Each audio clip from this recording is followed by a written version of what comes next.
He sent me a text message at 6:44, and it said, "I love you."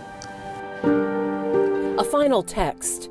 Jasmine Smith saved the screenshots from her fiancé from March of 2020.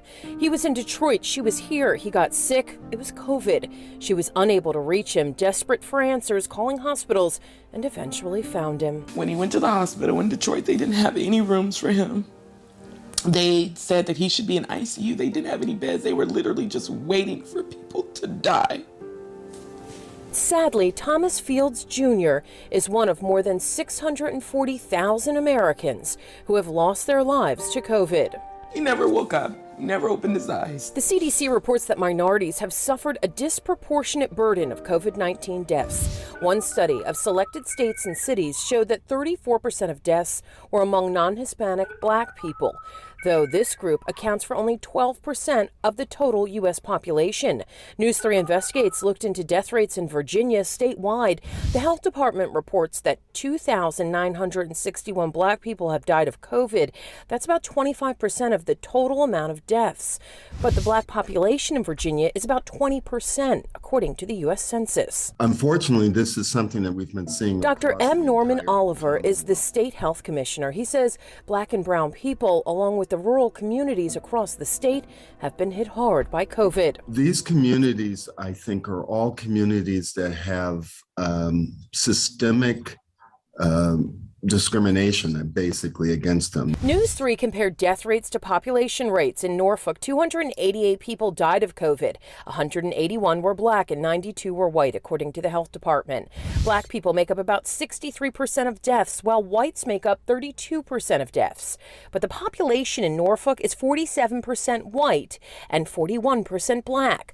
Higher COVID death rates compared to population for African Americans were also found in Chesapeake, Virginia Beach, Portsmouth, and Hampton. It's disturbing to see such wide spread kinds of inequities across racial categories. He says there's several reasons, like minority groups being disproportionately affected by chronic medical conditions, having less access to health care, and being more likely to work as essential employees. And then the number of uninsured in those populations is much higher than it is elsewhere.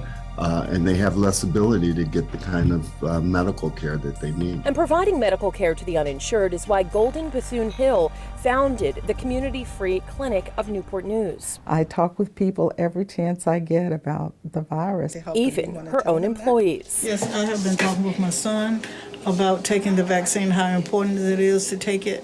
And it's just really been a real struggle for him. The hospitals are filling up, and when they get sick and they say they wish they had taken it, there's nowhere for them to go. Tell him to talk with his doctor. I will. But because of systematic racism and health disparities, that puts a lot of doubt in people's minds because we've always had to fight. President of the Celebrate Healthcare and Advocacy Group, Gayleen Knoyton, has been fighting to get as many people vaccinated as possible by holding events. We have never, ever, I don't think, experienced anything to this level before. She, like many others, are disturbed by the number of minorities dying from COVID. And we want to do something about it. The health department says they've worked to increase vaccination and testing efforts in minority and rural communities. We want to make sure that we are vaccinating them at least at the same rate that we're doing the white population. An AP poll found that Black and Hispanic Americans are about twice as likely as white Americans to say that they have a close friend or relative who died of COVID-19. People like Jasmine, who lost her love, a veteran, chef, and a man who worked to help others. I believe that he really did save a lot of people's lives, and he allowed a light to be shined on not just this issue, but a deeper issue in our community about sharing information and trusting systems. Getting people vaccinated, speaking about the issues, and learning to navigate through the pandemic one day at a time. Margaret Kavanaugh, News 3.